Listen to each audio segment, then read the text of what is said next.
Hello ಎಲ್ಲರಿಗೂ ನಮಸ್ಕಾರ. ನೀವು ನೋಡ್ತಾ ಇದ್ದೀರಾ ಲೋಕ ಡಿಜಿಟಲ್ ಮೀಡಿಯಾ. ನಾನು ತರುಣ್ ಲೋಕೇಶ್. ಅಜಿತ್ ಹನುಮಕ್ಕನವರು ಇವ್ರ ಬಗ್ಗೆ ತುಂಬ ಚೆನ್ನಾಗಿ ನಿಮಗೆ ಪರಿಚಯ ಇರುತ್ತೆ. ಆದರೆ ಇವರ ಜೀವನ ಶೈಲಿ ಹೇಗಿತ್ತು, ಇವರು ನಡೆದು ಬಂದಂಥ ಹಾದಿ ಹೇಗಿತ್ತು ಅಂತ ನಿಮಗೆ ಪರಿಚಯ ಇರೋದಿಲ್ಲ. ರವಿ ಬೆಳಗೆರೆ ಅವರು ಹೇಗೆ ಪರಿಚಯ ಮಾಡಿಕೊಂಡ್ರು? ರವಿ ಬೆಳಗೆರೆ ಅವರು ಹೇಳಿದಂಥ ಒಂದು ಮಾತು ಅಜಿತ್ ಹನುಮಕ್ಕನವರಿಗೆ ಒಂದು ದಿನ ರಾತ್ರಿ ಪೂರ್ತಿ ನಿದ್ದೆಗೆಡಿಸಿದ್ದಂತೆ. ಏನು ಆ ಮಾತು?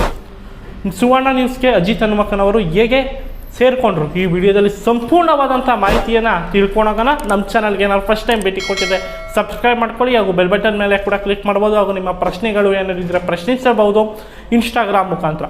ಅಜಿತ್ ಹನುಮಕ್ಕನವರು ಇವರು ಪೂರ್ಣ ಹೆಸರು. ಇವರು ಜನಿಸಿದ್ದು ಚಬ್ಲಿ ಎಂಬ ಗ್ರಾಮದಲ್ಲಿ ಜನವರಿ 27ನೇ ತಾರೀಕು 1976ರಲ್ಲಿ ಜನಿಸ್ತಾರೆ. ಇವರ ತಂದೆ ಹೆಸರು ಶ್ರೀನಿವಾಸ್ ಹಾಗೂ ಇವರ ತಾಯಿಯ ಹೆಸರು ಬಂದು ರಾಜಲಕ್ಷ್ಮಿ. ಇವರ ಕುಟುಂಬ ಹಣಕಾಸಿನಲ್ಲಿ ಶ್ರೀಮಂತವಾಗಿದ್ದಲ್ಲೇ ಇದ್ರೂ ಈ ಸೈಟು ಜಮೀನ ವಿಚಾರದಲ್ಲಿ ತುಂಬ ಚೆನ್ನಾಗಿ ಇವ್ರ ಮನೇಲಿ ಇದ್ರಂತೆ.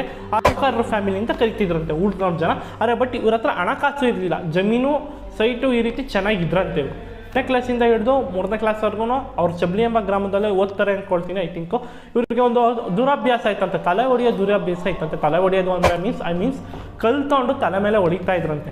ಆ ದುರಭ್ಯಾಸ ಇತ್ತಂತೆ. ಇವ್ರ ಮನೆಯವ್ರಿಗೆಲ್ಲ ಟೆನ್ಷನ್ ಶುರು ಆಗೋಯ್ತಂತೆ. ಏನಪ್ಪ ಈ ರೀತಿ ಅಭ್ಯಾಸ ಐತೆ ಅಂತ. ಯಾವ ರೀತಿ ಇವ್ರ ಮನೆಯವ್ರಿಗೆ ಟೆನ್ಷನ್ ಶುರು ಆಯಿತು ಅಂದರೆ, ಡೈಲಿ ಈ ರೀತಿ ಒಬ್ಬೊಬ್ಬರಾದ್ರು ಬರ್ತಾ ಇದ್ರಂತೆ, ನಿಮ್ಮ ಮಗ ಈ ರೀತಿ ಕಲ್ಲಲ್ಲಿ ಹೊಡಿದ್ರು ಅಂತ. ಅದಕ್ಕೆ ಇವ್ರ ಅಮ್ಮ ಇವ್ರ ತಂದೆ ತಾಯಿಗೆ ತುಂಬ ಟೆನ್ಷನ್ ಆಗಿ ಇವ್ರ ದೊಡ್ಡಪ್ಪನ ಮನೆಗೆ ಕಳಿಸ್ಬಿಟ್ರಂತೆ. ಇವ್ರು ದೊಡ್ಡಪ್ಪನ ಮನೆಗೆ ಕಳಿಸೋದ್ಮೇಲೆ 3ನೇ ಕ್ಲಾಸೆಲ್ಲ ಆದಮೇಲೆ 3ನೇ ಕ್ಲಾಸಿಂದ ಹಿಡಿದು 7ನೇ ಕ್ಲಾಸ್ವರೆಗೂ ಒಂದೇ ಶಾಲೆಯಲ್ಲಿ ವ್ಯಾಸಂಗ ಮಾಡ್ತಾರೆ. ಆದರೆ ಇವರು ಹೈಸ್ಕೂಲ್ನಲ್ಲಿ ಶಾಲೆ ಚೇಂಜ್ ಮಾಡ್ಕೊಳ್ತಾರಂತೆ. ಆ ಶಾಲೆ ಹೆಸರು ಬಂದು ಯೂನಿವರ್ಸಿಟಿ ಪಬ್ಲಿಕ್ ಸ್ಕೂಲ್ ಎಂಬ ಒಂದು ಶಾಲೆಗೆ ಇವರು ಅಡ್ಮಿಷನ್ ಆಗ್ತಾರೆ. 7ನೇ ಕ್ಲಾಸೆಲ್ಲ 8ನೇ ಕ್ಲಾಸಿಂದ ಅದೆಲ್ಲ ಆದಮೇಲೆ 8ನೇ ಕ್ಲಾಸಿಂದ ಹಿಡಿದು 10ನೇ ಕ್ಲಾಸ್ವರೆಗೂ ಇವರು ಅದೇ ಶಾಲೆಯಲ್ಲಿ ವ್ಯಾಸಂಗ ಮಾಡ್ತಾರೆ. 10ನೇ ಕ್ಲಾಸಲ್ಲಿ ಸುಮಾರು 69.9% ಪರ್ಸೆಂಟೇಜ್ನ ತೆಗೆದು ಶಾಲೆಗೆ 3ನೇ ಸ್ಥಾನವನ್ನು ಪಡಿತಾರಂತೆ SSLCಯಲ್ಲಿ. ಅದೆಲ್ಲ ಆದಮೇಲೆ ಇವರಿಗೆ ಆರ್ಟ್ಸ್ ತೊಗೊಬೇಕು ಅಂತ ತುಂಬ ಆಸಕ್ತಿ ಇತ್ತಂತೆ. ಇವ್ರಿಗೆ 9ನೇ ಕ್ಲಾಸಲ್ಲೇ ಆಸೆ ಉಟ್ಕೊಂಡ್ಬಿಡುತ್ತಂತೆ, ನಾನು ಏನಾದರೂ ಮಾಡಿ ಸರಿ ನಾನು ಪತ್ರಕರ್ತ ಆಗಬೇಕು, ರವಿ ಬೆಳಗೆರೆ ಅವ್ರ ಕೆಳಗಡೆ ಕೆಲಸ ಮಾಡಬೇಕು ಅನ್ನೋ ಆಸೆ ಉಟ್ಕೊಂಡ್ಬಿಡುತ್ತಂತೆ. 9ನೇ ಕ್ಲಾಸಲ್ಲೇ ಆ ರೀತಿ ಆಸೆ ಉಟ್ಕೊಂಡಿತ್ತಂತೆ. ಆರ್ಟ್ಸ್ ತಗೊಳ್ಳೇಬೇಕು PUC ಅಂತ ಶತಕದ ಪ್ರಯತ್ನ ಮಾಡೋದು. ಆದರೆ ಇವ್ರ ಅಪ್ಪ ಅಮ್ಮ ಒಪ್ಪಲಿಲ್ಲ. ಯಾರೋ ಇವ್ರ ಅಪ್ಪ ಅಮ್ಮಗೆ ಚಾಲೆಂಜ್ ಹಾಕ್ಬಿಟ್ಟಿದ್ರಂತೆ, ಹನುಮಕ್ಕನವ್ರ ಫ್ಯಾಮಿಲಿಲಿ ಯಾರೋ ಇಂಜಿನಿಯರು ಡಾಕ್ಟರ್ ಆಗೋಷ್ಟು ಯೋಗ್ಯತೆ ಇರಲಿಲ್ಲ ಅಂತ. ಆದರೆ ಇವ್ರ ಅಪ್ಪ ಅಮ್ಮ ಏನಾರು ಮಾಡಿ ಸರಿ ನನ್ನ ಮಗ ಸೈನ್ಸ್ ತೊಗೊಂಡು ಇಂಜಿನಿಯರ್ ಆಗಲೇಬೇಕು ಅನ್ನೋ ಒಂದು ಕನಸು ಕಟ್ಕೊಂಡ್ಬಿಟ್ರಂತೆ. ಇವ್ರಿಗೆ ಏನೇ ಮಾಡಿದ್ರು ಅವ್ರ ತಂದೆ ತಾಯಿ ಒಪ್ಪಲಿಲ್ಲ. ಸೈನ್ಸಲ್ಲೇ ಮುಂದುವರ್ಕೊಂಡೋದ್ರಂತೆ. ಸೆಕೆಂಡ್ ಇಯರ್ PUCನಲ್ಲಿ ಏನಾಗುತ್ತಂತೆ, ಇವ್ರಿಗೆ ಮ್ಯಾಥ್ಸು ಹಾಗೂ ಬಯಾಲಜಿಯಲ್ಲಿ ಫೇಲ್ ಆಗ್ತಾರೆ. ಆಮೇಲೆ ಇವ್ರ ತಂದೆ ತಾಯಿ ಅದನ್ನೆಲ್ಲ ಗಮನಿಸಿ ಸಪ್ಲಿಮೆಂಟ್ರಿಯನ್ನು ಕಟ್ಟಿಸ್ತಾರೆ. ಸಪ್ಲಿಮೆಂಟ್ರಿ ಮುಖಾಂತರ ಇವರು ಪಾಸ್ ಮಾಡ್ಕೊಳ್ತಾರಂತೆ. ಮಗ ಏನು ಆಸೆ ಪಟ್ಟಿದ್ದಾರೋ ಅದ್ರ ಮುಖಾಂತರ ನೀವು ಜೀವನ ನಡೆಸ್ಕೊಂಡೋಗ್ಲಿ, ದಾರಿ ತಪ್ಪದು ಬೇಡ ಅಂತ ಇವ್ರ ತಂದೆ ತಾಯಿ ನಿಂಗೆ ಏನು ಆಸೆ ಇದೆ ಅದನ್ನೇ ಓದಪ್ಪ ಅಂತ ಬಿಡ್ತಾರಂತೆ. ಅದಾದಮೇಲೆ ಇವರು ಡಿಗ್ರಿಗೆ ಹೋದ್ಮೇಲೆ ಇವ್ರಿಗೇನು ಆಸೆ ಇತ್ತು ಅದ್ರ ಮೇಲೆ ಡಿಗ್ರಿಯನ್ನು ಮಾಡ್ತಾರಂತೆ. ಇದೆಲ್ಲ ಒಂದು ಮೇಜರ್ ಟ್ವಿಸ್ಟ್ ಕಾಣ್ತಂತೆ ಇವ್ರ ಲೈಫ್ನಲ್ಲಿ. ಅವ್ರ ದೊಡ್ಡಪ್ಪನ ಯಾರೋ ಕೊಲೆ ಮಾಡಿಬಿಡ್ತಾರಂತೆ. ಯಾರು ಕೊಲೆ ಮಾಡಿದ್ರು, ಏನಕ್ಕೆ ಕೊಲೆ ಮಾಡಿದ್ರು, ಎಲ್ಲ ರೀಸನು ಇವ್ರಿಗೆ ಚೆನ್ನಾಗಿ ಗೊತ್ತಿತ್ತು. ಅಜಿತ್ ಹನುಮಕ್ಕನವ್ರಿಗೆ ಒಂದು ಸೇಡ್ ಉಟ್ಕೊಂಡ್ಬಿಟ್ಟು, ಅದನ್ನ ಏನಾದ್ರು ಮಾಡಲಿ ಅವ್ರಿಗೆ ನಾನು ಪ್ರತೀಕಾರ ತೀರಿಸ್ಕೊಳ್ಳೇಬೇಕು, ಅದು ನನಗೆ ಗೊತ್ತಿಲ್ಲ. ಅವ್ರಿಗೆ ಏನೇನು ಕನಸಿತ್ತು ಅದೆಲ್ಲ ಸೈಡಿಗೆ ಮಾಡಿಬಿಟ್ಟವ್ರೆ, ಇವ್ರಿಗೆ ಸೇಡ್ ತೀರಿಸ್ಕೊಬೇಕು. ಆ ಥರ ಒಂದು ಪ್ರತೀಕಾರ ತೀರಿಸ್ಕೊಳ್ಳೇಬೇಕು ಅಂತ ಒಂದು ಪಣ ತೊಟ್ಬಿಟ್ರು. ಆವಾಗ ಇವ್ರ ತಂದೆ ತಾಯಿಗೆ ಭಯ ಉಟ್ಕೊಂಡ್ಬಿಡ್ತು, ನನ್ನ ಮಗ ಎಲ್ಲಿ ದಾರಿ ತಪ್ಪಿಡ್ತಾನೆ. ಕೋರ್ಟು ಪೊಲೀಸ್ ಸ್ಟೇಷನ್ ಇದ್ದರು. ಇವ್ರ ತಂದೆ ತಾಯಿ ಬಗ್ಗೆ ಅದ್ರ ಬಗ್ಗೆ ಏನೋ ಐಡಿಯಾ ಇಲ್ಲ. ನನ್ನ ಮಗ ಎಲ್ಲಿ ದಾರಿ ತಪ್ಪಿಡ್ತಾನೆ, ಆದಿ ತಪ್ಪಿಡ್ತಾನೆ ಅಂತ ಇವ್ರಿಗೆ ಬೆಂಗಳೂರಿಗೆ ಕಳಿಸ್ಬಿಡ್ತಾರಂತೆ. ಸುಮಾರು ಒಂದು 4,000 ದುಡ್ಡನ್ನ ಕೊಟ್ಟು ಆಗಿನ ಕಾಲದಲ್ಲೇ ಇವಾಗ ನೀವು ಬೆಂಗಳೂರಿಗೆ ಹೋಗೋ, ನೀನು ಆಸೆ ಪಡ್ತಂಗೆ ಬೆಂಗಳೂರಿಗೆ ಹೋಗ್ಬಿಟ್ಟು ಇವರು ಬೆಂಗಳೂರಿಗೆ ಕಳಿಸ್ಬಿಡ್ತಾರಂತೆ. ಬೆಂಗಳೂರಿಗೆ ಕಳಿಸಿದ್ಮೇಲೆ ಅವ್ರ ಅಜಿತ್ ಹನುಮಕ್ಕನವರು ಸಾಕಷ್ಟು ಕಾಲೇಜ್ಗಳಿಗೆ ಓಡಾಡ್ತಾರೆ. ಯಾವ ಕಾಲೇಜಿಗೆ ಸೇರಿಕೊಳ್ಳಿ ಅಂತ ಸಾಕಷ್ಟು ಕಾಲೇಜ್ಗಳಿಗೆ ಓಡಾಡ್ತಾರೆ. ಅದೆಲ್ಲ ಆದಮೇಲೆ 3 ಕಾಲೇಜನ್ನ ಫೈನಲ್ ಮಾಡ್ಕೊಳ್ತಾರೆ. ಆದರೂ ಆ 3 ಕಾಲೇಜಲ್ಲಿ ಆ ಕಾಲೇಜಿಗೆ ಸೇರ್ಕೊಬೇಕು ಅಂತ ಒಂದು ಡೌಟ್ ಇರುತ್ತೆ. ಅದಕ್ಕೆ ಇವರೇನು ಐಡಿಯಾ ಮಾಡ್ತಾರೆ ಅಂದರೆ, ರವಿ ಬೆಳಗೆರೆಯವರ ಆಫೀಸ್ಗೆ ಹೋಗ್ತಾರೆ. ಅಲ್ಲಿಗೆ ಹೋದ್ಮೇಲೆ ಅವ್ರನ್ನ ಆಫೀಸ್ ಒಳಗಡೆ ಬಿಟ್ಕೊಳ್ಳೋದಿಲ್ಲ. ಅದೇ ಟೈಮಿಗೆ ಅಜಿತ್ ಹನುಮಕ್ಕನವರು ಏನೋ ಅದೃಷ್ಟನ ಏನೋ ಗೊತ್ತಿಲ್ಲ, ಅದೇ ಟೈಮ್ನಲ್ಲಿ ರವಿ ಬೆಳಗೆರೆಯವರು ಯಾವುದೋ ಒಂದು ಫಂಕ್ಷನ್ಗೆ ಇಳ್ಕೊಂಬರ್ತಾ ಇರ್ತಾರಂತೆ. ಅವ್ರ ಆಫೀಸಿಂದ ಕೆಳಗಡೆ ಮೆಟ್ಲಿಂದ ಇಳ್ಕೊಂಬರ್ತಾ ಇರ್ತಾರೆ, ಕಾರ್ ಮೇಲೆ ಹತ್ತಿರ್ತಾರೆ. ಆವಾಗ ಇವರು ಕೇಳ್ತಾರೆ, ಸರ್ ನೀನು ಕಾಲೇಜೆಲ್ಲ ಮುಗಿದಿದೆ, ಈ ರೀತಿ ಮುಂದಕ್ಕೆ ನಾನು ಏನು ಮಾಡಬೇಕು ಅಂತ ನನಗೆ ಗೊತ್ತಾಗ್ತಿಲ್ಲ, ಯಾವ ಕಾಲೇಜಿಗೆ ಸೇರಿಕೊಳ್ಳಿ ಅಂತ. ಅಜಿತ್ ಹನುಮಕ್ಕನವ್ರಿಗೆ ರವಿ ಬೆಳಗೆರೆಯವ್ರಿಗೆ ಅಜಿತ್ ಹನುಮಕ್ಕನವರು ಮುಖ ಪರಿಚಯ ಇತ್ತು. ಹೆಸರು ಹೇಳಿದ್ರೆ ಕಂಡುಹಿಡಿಯೋರು ಅಂತ. ಯಾಕೆ ಅಂದರೆ ಇವರು ಹಿಂದೆ ಎಲ್ಲ ಫಸ್ಟ್ ಇಯರ್ PUC ಹಾಗೂ ಅವಾಗೆಲ್ಲ ಪತ್ರ ಬರೆದಿದ್ದಾರೆ. ಯಾವುದೋ ಒಂದು 2 ಫಂಕ್ಷನ್ನಲ್ಲಿ ಮೀಟ್ ಸಹಿತ ಆಗಿದ್ದಾರೆ. ಅದಕ್ಕೆ ಅಜಿತ್ ಹನುಮಕ್ಕನವರು ಒಂದು ಸಣ್ಣದಾಗಿ ಇವರು ಪರಿಚಯ ಇತ್ತು. ಅದಕ್ಕೆ ಕೂತ್ಕೊಳ್ಳೋ ಕಾರ್ ಒಳಗಡೆ ಹೋಗೋಣ ಅಂದ್ಬಿಟ್ಟು ಕಾರ್ ಒಳಗಡೆ ಕರ್ಕೊಂಡೋದ್ರಂತೆ. ಕಾರ್ ಒಳಗಡೆ ಕರ್ಕೊಂಡೋಗಿ ಯಾವುದೋ ಒಂದು 5 ಸ್ಟಾರ್ ಹೋಟ್ಲಲ್ಲಿ ಅವ್ರಿಗೆ ಊಟ ಮಾಡಿಸಿ ಆಮೇಲೆ ನಾಳೆ ಇದ್ರ ಬಗ್ಗೆ ಮಾತಾಡೋಣ ಅಂತ ಅವ್ರನ್ನ ಕಳಿಸ್ತಾರೆ. ಮಾರನೇ ದಿನ ಬರ್ತಾರೆ. ಅವ್ರು ಹೇಳ್ದಂಗೆ ಬರ್ತಾರೆ. ಮಾರನೇ ದಿನ ಬಂದಮೇಲೆ ಅವರೊಂದು ಕೇಳ್ತಾರೆ, ನೀವು ಯಾಕೆ ಏನಕ್ಕೆ ಸೇರ್ಕೊಬೇಕು ಅಂತ ಎಲ್ಲ ಕೇಳಿದಾಗ ಅವರು ಬಾ ಬೆಂಗಳೂರಿಗೆ ಸೀದಾ ಕೆಲಸಕ್ಕೆ ಸೇರ್ಕೊ ಏನು ಅಂತ ಕೇಳ್ತಾರೆ. ಅದಕ್ಕೆ ಡಿಗ್ರಿ ಒಂದಿದ್ರೆ ನನಗೆ ಒಳ್ಳೇದು ಅನಿಸುತ್ತೆ ಅಂತ ಅಜಿತ್ ಹನುಮಕ್ಕನವರು ಹೇಳ್ತಾರೆ. ಅಜಿತ್ ಹನುಮಕ್ಕನವರು ಆ ರೀತಿ ಹೇಳಿದ ಮೇಲೆ ನಿಮ್ಮ ಕೆರಿಯರ್ ಬಗ್ಗೆ ಒಂದು ಸ್ವಲ್ಪ ಮಾತಾಡಬೇಕು ಅಂದರೆ ಬೇರೆ ಪತ್ರಕರ್ತರು ಇದ್ದಾರೆ, ಅವ್ರ ಜೊತೆ ಒಂದೇನೋ ಕಾಂಟ್ಯಾಕ್ಟ್ ನಂಬರ್ ಏನೋ ಕೊಟ್ಬಿಟ್ಟು ಸಮಥಿಂಗ್ ಅವ್ರನ್ನ ಕಾಂಟ್ಯಾಕ್ಟ್ ಮಾಡಿಸ್ತಾರೆ.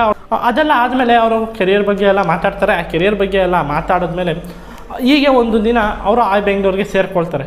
ಅದೆಲ್ಲ ಆದಮೇಲೆ ಒಂದು ದಿನ ರಾತ್ರಿ ಹಿಂಗೆ ಮಾತಾಡ್ತಾ ರವಿ ಬೆಳಗೆರೆ ಜೊತೆ ಮಾತಾಡ್ಕೊಂಡು ಕೂತಿರ್ತಾರೆ. ಅಜಿತ್ ಹನುಮಕ್ಕನವ್ರು ಮಾತಾಡ್ತಾ ಕೂತಿರುವಾಗ ಅವರು ಒಂದು ಮಾತು ಹೇಳ್ತಾರೆ. ಆ ಮಾತು ಒಂದು ದಿನ ರಾತ್ರಿ ಅಜಿತ್ ಹನುಮಕ್ಕನವ್ರಿಗೆ ನಿದ್ದೆಗೊಳಿಸ್ತು ಅಂತಲೇ ಹೇಳ್ಬೋದು.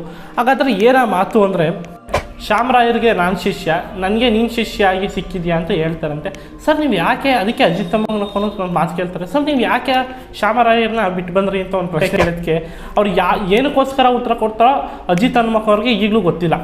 ಅವರು ಅದಕ್ಕೆ ರವಿ ಬೆಳಗೆರೆ ಅವ್ರು ಏನಂತ ಉತ್ತರ ಕೊಡ್ತಾರೆ ಅಂದರೆ, ಸತ್ಯಕಾಮವ್ರು ಬರೆದಿರೋ ಅಂತ ಯಾವುದೋ ಬುಕ್ನಲ್ಲಿ ಓದಿರೋ ಮಾತಿದು, ಶಿಷ್ಯಂದ್ರಿಗೆ ಗುರು ಅಂದರೆ ಒಂಥರ ಹೆಗ್ಲು ಮೇಲೆ ಎತ್ಕೊಂಡಿರೋ ಹೆಣ ಇದ್ದಂಗೆ, ಒಂದಲ್ಲ ಒಂದಿನ ಇಳಿಸಿ ಹೋಗಲೇಬೇಕು ಅಂತ ಅವ್ರು ಮಾತು ಹೇಳ್ತಾರೆ. ಅಜಿತ್ ಹನುಮಕ್ಕವ್ರಿಗೆ ಶಾಕು, ಇದೇನಿದು ರವಿ ಬೆಳಗೆರೆ ಹಿಂಗೆ ಹೇಳ್ತಾರಲ್ಲ ಅಂತ ಹಂಗೆ ಮಾತಾಡ್ತಾ ಒಂದು ದಿನ ರಾತ್ರಿ ಇವ್ರು ನಿದ್ದೆನೇ ಮಾಡಿಲ್ಲ. ಆಮೇಲೆ ಅಜಿತ್ ಹನುಮಕ್ಕನವರು ಯಾವುದೋ ಒಂದು ಕಾಲೇಜಿಗೆ ಸೇರ್ಕೊಳ್ತೀನಿ ಅಂತ ಹೇಳ್ತಾರೆ. ಅದಕ್ಕೆ ಯಾಕೆ ಸೇರ್ಕೊತಿದ್ದೀಯ ಅಂತ ಎಲ್ಲ ಪ್ರಶ್ನೆ ಮಾಡಿದಾಗ ಅಜಿತ್ ಹನುಮಕ್ಕನವ್ರು ಇಲ್ಲ ನಾನು ಸೇರ್ಕೊಬೇಕು ಅಂತ ಆಸಕ್ತಿ ಇದೆ ಅಂತ ಹೇಳ್ತಾರೆ. ಸರಿ ಸೇರ್ಕೊ, ಆದರೆ ನೀನು ಬೆಂಗಳೂರಿಗೆ ಸಾಯಂಕಾಲದ ಮೇಲೆ ಮಧ್ಯಾಹ್ನದ ಮೇಲೆ ಬಂದು ಕೆಲಸ ಮಾಡಿಕೊಟ್ಟು ಹೋಗಬೇಕು ಅಂತ ಹೇಳ್ತಾರೆ. ಅದಕ್ಕೆಲ್ಲ ಹ್ಞೂ ಸರಿ ಅಂತ ಎಲ್ಲ ಒಪ್ಕೊಳ್ತಾರೆ. ಹಿಂಗೆ ಒಂದು ದಿನ ಬೆಂಗಳೂರಿನಲ್ಲಿ ಟ್ರಾವೆಲ್ ಮಾಡ್ತಾ FM ರೇಡಿಯೋಲಿ RJ ಮಾತಾಡ್ತಾ ಇರೋದನ್ನ ಅಜಿತ್ ಹನುಮಕ್ಕನವರು ಕೇಳಿಸ್ಕೊಂಡಿರ್ತಾರೆ. ಅದನ್ನು ಕೇಳಿಸ್ಕೊಂಡ್ಮೇಲೆ ಇದು ಇನ್ನೂ ಚೆನ್ನಾಗಿ ಮಾತಾಡಿರುವೆ ಅಂತ ಏನಕ್ಕೆ ಬೇಕು ಅಂತ ಒಂದು ರಿಸ್ಯೂಮ್ನ ಕೊಟ್ಟು ಬರ್ತಾರೆ. ಡಿಗ್ರಿ ಆಗಿರಬೇಕು ಅಂತ ಹೇಳ್ತಾರಂತೆ. ಆದರೂ ಅವರ ಒಂದು ವರ್ಕ್ ಎಕ್ಸ್ಪೀರಿಯನ್ಸ್ ಮೇಲೆ ಅವ್ರಿಗೆ ಕೆಲಸ ಸಿಗುತ್ತೆ. ಕೆಲಸ ಸಿಕ್ಕಿದ್ಮೇಲೆ ಅಲ್ಲೂ ಕೆಲಸ ಸಿಗುತ್ತೆ. 1 ಅವರ್ ಏನೋ ಮಾಡಿದ್ರೆ, ಒಂದು ಎಪಿಸೋಡ್ ಏನೋ ಮಾಡಿದ್ರೆ 800 ರೂಪಾಯಿ ಅವ್ರಿಗೆ ದುಡ್ಡು ಸಿಗ್ತಾಯಿತ್ತಂತೆ. ಅದೆಲ್ಲ ಆದಮೇಲೆ ಈಗ ಜೀವನ ಇವ್ರ ಮುಂದೆ ಜೀವನ ಹಿಂಗೆ ನಡ್ಕೊಂಡು ಹೋಗ್ತಾಯಿತ್ತು. ಒಂದಿನ ಒಂದು ಹಾಫ್ ಡೇ ಕಾಲೇಜು, ಆಮೇಲೆ ಬೆಂಗಳೂರಿನಲ್ಲಿ ಕೆಲಸ. ಎಲೆಕ್ಟ್ರಿಕ್ ಮಾಧ್ಯಮಗಳ ಸ್ಟುಡಿಯೋ ಹೆಂಗಿರುತ್ತೆ ಅಂತ ವಿಸಿಟ್ಗೆ ಕರ್ಕೊಂಡು ಹೋಗ್ತಾರಂತೆ. ಅಜಿತ್ ಹನುಮಕ್ಕನವರು ಏಷ್ಯಾನೆಟ್ ಸುವರ್ಣ ನ್ಯೂಸ್ಗೆ ಹೋಗ್ತಾರಂತೆ. ಮುಂಚೆ ಏಷ್ಯಾನೆಟ್ ಸುವರ್ಣ ನ್ಯೂಸ್ ಅಂತ ಇರಲಿಲ್ಲ, ಸುವರ್ಣ ನ್ಯೂಸ್ ಅಂತ ಇತ್ತು. ಆ ಸುವರ್ಣ ನ್ಯೂಸಲ್ಲಿ ಆ ಸ್ಟುಡಿಯೋಗೆ ಹೋಗ್ತಾರೆ. ಸ್ಟುಡಿಯೋಗೆ ಹೋದ್ಮೇಲೆ ಒಂದು ಸ್ಕ್ರಿಪ್ಟ್ನ ಏನೋ ಒಂದು ಕ್ರೈಮ್ ರಿಪೋರ್ಟ್ ಸ್ಕ್ರಿಪ್ಟ್ನ ಹೋಗ್ತಾ ಇರ್ತಾರಂತೆ. ಏನೋ ಒಂದು ಎರರ್ ಇತ್ತಂತೆ, ಇದೇನೋ ಒಂಚೂರು ಸರಿ ಇಲ್ಲ ಅಂತ ಅಂದಿದ್ದಕ್ಕೆ, ಹ್ಞೂ ಸರಿ ನೀವೇ ಒಂದು ಸ್ಕ್ರಿಪ್ಟ್ನ ಬರ್ಕೊಡಿ ಅಂತ ಕೇಳ್ತಾರಂತೆ ಅಜಿತ್ ಹನುಮಕ್ಕವ್ರಿಗೆ. ನೀಟಾಗಿ ಬರ್ಕೊಟ್ಟಿಕ್ಕೆ ನೀವು ಯಾಕೆ ಜಾಯ್ನ್ ಆಗ್ಬಾರ್ದು ಏಷ್ಯಾನೆಟ್ ಸುವರ್ಣ ನ್ಯೂಸ್ಗೆ ಅಂತ ಕೇಳಿದ್ದಕ್ಕೆ, ಅಲ್ಲಿರುವಂಥ ಸುವರ್ಣ ನ್ಯೂಸ್ CEO ಯಾರೋ ಅವ್ರು ಕೇಳಿದ್ದಕ್ಕೆ ಬೆಂಗಳೂರಿನಲ್ಲಿ 7,000 ಸಂಬಳ ಸಿಗ್ತಿರುತ್ತೆ, ಇಲ್ಲಿ 12,000 ಸಂಬಳ ಸಿಗುತ್ತಲ್ಲ ಅಂದ್ಬಿಟ್ಟು ಅಂತ ಒಪ್ಕೊಂಡು ಇಲ್ಲಿಗೆ ಜಾಯ್ನ್ ಆಗ್ತಾರೆ. ಜಾಯ್ನ್ ಆದಮೇಲೆ ಹಿಂಗೆ ಸ್ಕ್ರಿಪ್ಟ್ ರೈಟ್ರು, ಆಮೇಲೆ ರಿಪೋರ್ಟರಿಂಗ್ನಿಂದ ಎಡಿಟರ್ ಆಗಿ ಸುವರ್ಣ ನ್ಯೂಸ್ನಲ್ಲಿ ಈಗಲೂ ಸಹಿತ ಅವರು ಕೆಲಸ ಮಾಡ್ತಾಯಿದ್ದಾರೆ. ಇವ್ರ ಬಗ್ಗೆ ನಾವು ಯಾಕೆ ವರದಿ ಮಾಡಿದ್ವಿ ಅಂದರೆ, ಯಾರಿಗೂ ಎದುರದಲ್ಲೇ ಗಟ್ಟಿ ಧ್ವನಿಯಲ್ಲಿ ಇರುವಂಥ ವಾಸ್ತವ ಸತ್ಯ ಹೇಳ್ತಾರಲ್ಲ, ಅದಕ್ಕೋಸ್ಕರ ಈ ಪತ್ರಕರ್ತರ ಬಗ್ಗೆ ಒಂದು ಎಪಿಸೋಡ್ ಮಾಡೋಣ ಅಂತ ಅನ್ನಿಸ್ತು. ಅದಕ್ಕೆ ಅಜಿತ್ ಹನುಮಕ್ಕನವ್ರಿಗೆ ಬಗ್ಗೆ ಒಂದು ಎಪಿಸೋಡ್ ಮಾಡಿದೆ. ಈ ವಿಡಿಯೋದಲ್ಲಿ ಏನಾದ್ರು ಒಂದು ಹೊಸ ವಿಚಾರ ತಿಳ್ಕೊಂಡಿದ್ದಾರೆ ಅಂದರೆ ಲೈಕ್ ಮಾಡಿ, ಶೇರ್ ಮಾಡಿ, ಸಬ್ಸ್ಕ್ರೈಬ್ ಮಾಡ್ಕೊಳ್ಳಿ. ಹಾಗೂ ಬೆಲ್ ಬಟನ್ ಮೇಲೆ ಕೂಡ ಕ್ಲಿಕ್ ಮಾಡ್ಬೋದು.